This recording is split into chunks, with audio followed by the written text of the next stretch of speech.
Now I probably should review both Ghostbusters and The Infiltrator because I have seen those movies. I saw them last Saturday, but because I probably need more time in the day to review Ghostbusters, I figured let's catch up to our countdown things because I've got three.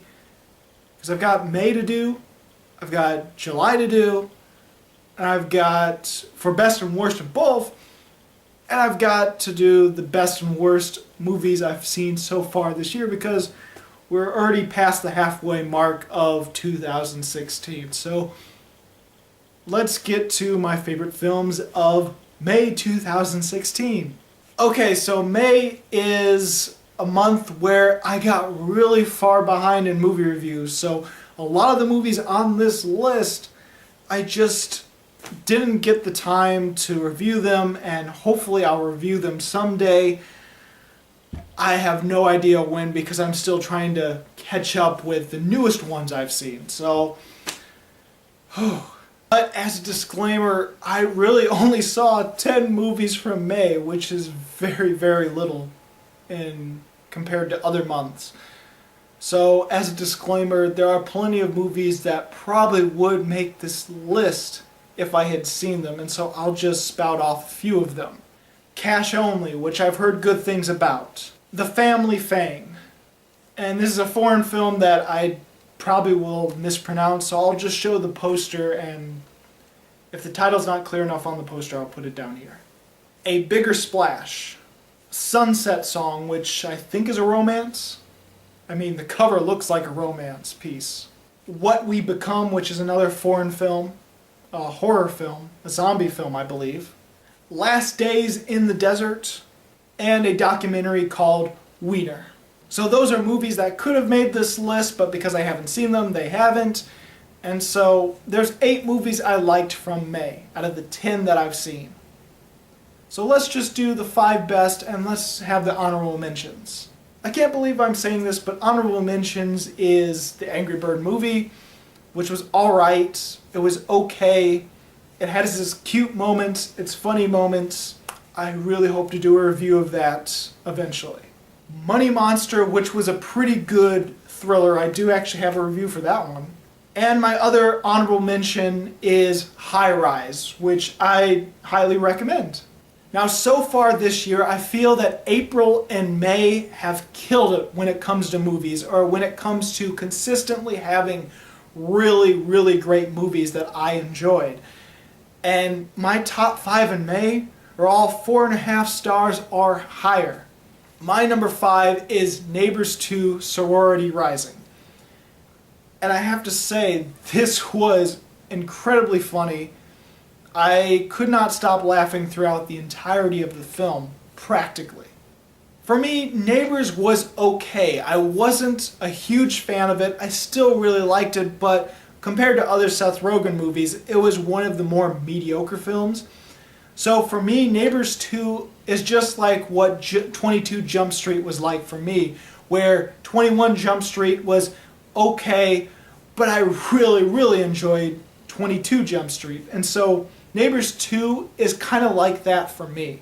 Not only that, it also had that same sort of vibe that 22 Jump Street had, where it is self-aware. It does realize that people have seen the first one, and so it sort of recreates some of the scenarios, but also doing it in a different way, making its own, even though it has some of the same beats. And a lot of the jokes from the first one are sort of referenced in Neighbors 2, but done in a completely different way with a different kind of joke. Such as the airbags. They're used completely different in this film. I do feel that Neighbors 2 makes it its own, and I think it's also more heartfelt and similar to the first one, very character driven, and characters actually make a change. They also have character development. I definitely appreciated Neighbors for that, but Neighbors 2 does it even in a better way. For me, Neighbors 2 is way better than the first one. Alright, my number 4, X-Men Apocalypse. I wasn't a huge fan of, well, scratch that. I did really, really enjoy X-Men Days of Future Past, and it would have had a 5-star rating if it weren't for the fact that There's one thing I just did not like about it. X-Men Apocalypse, however, I really had very little to no issues with it. Yes, it has that same X-Men formula done over again, but it's done in a way that was really gratifying for me. And other than another film that I'm going to talk about in my June countdown, which I can't believe I haven't reviewed that one yet either, but very similar to that one, this one has a PG-13 rating, but it is pretty brutal with the violence. In a year where there's a lot of superhero movies, X-Men Apocalypse is one of my favorite. Unfortunately, I think there's so much superhero movies these days, or this year, that it's not given a lot of credit. So one of the few movies from May that I actually sat down and filmed a review for, my number 3 is The Lobster. This probably would be much higher if it wasn't for 2 other films in May. This is one of my favorite films of the year. I thought it was truly, really funny in that dry, sarcastic humor. And I think if you like that kind of humor, you really should give this one a try. It's very witty and very imaginative. You could possibly think all the acting is bland because they are pretty emotionless, but that's the whole state of it. And if you really think about it, really think about the situation they're in and how love is viewed in this particular world, in this particular setting, it makes total sense why most of them are pretty bland and emotionless. I can't highly recommend The Lobster enough. See The Lobster if you can. Please, give it a try. My number 2 is probably most people's number 1 for May of 2016. Captain America: Civil War. Yeah, it's my favorite superhero movie so far this year, and I can understand why it might not be as liked as much as some of the other ones for some people, but for me, really enjoyed it. Just check out my review for that one. Alright, my number 1 from May is The Nice Guys. And I really wish I would have put a review out there for it, because it is one of my, if not my favorite film of 2016 so far. It may not be the funniest movie, but I loved a lot of the dark humor, similar to how I loved the dark humor in The Lobster. But I liked a lot of the dark humor in it. I thought there was some character building, some really interesting characters, really great acting by both Russell Crowe and Ryan Gosling, and the main supporting cast. And this is one of those films where you see the first scene of it and you know exactly what it's going to be like throughout the entire film.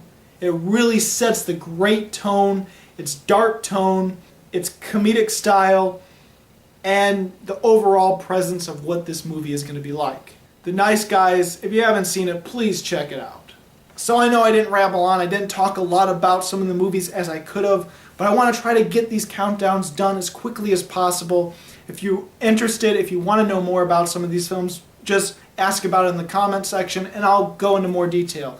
Plus, some of these I still have to do movie reviews of. If I could ever catch up on the newest stuff, I would do them. Trust me, I would.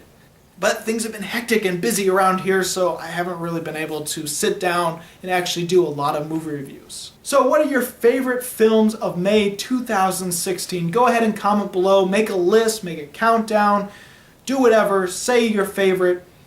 I'm very interested in seeing what most people think. I think mostly it's going to be Captain America: Civil War, but who knows, it could be something completely different. And if you like this countdown and you want to see more, check out my movie reviews of 2015, 2016, and some of the countdowns I have of those years. As always, this is Bruce Gifford, and this was Just My Opinion.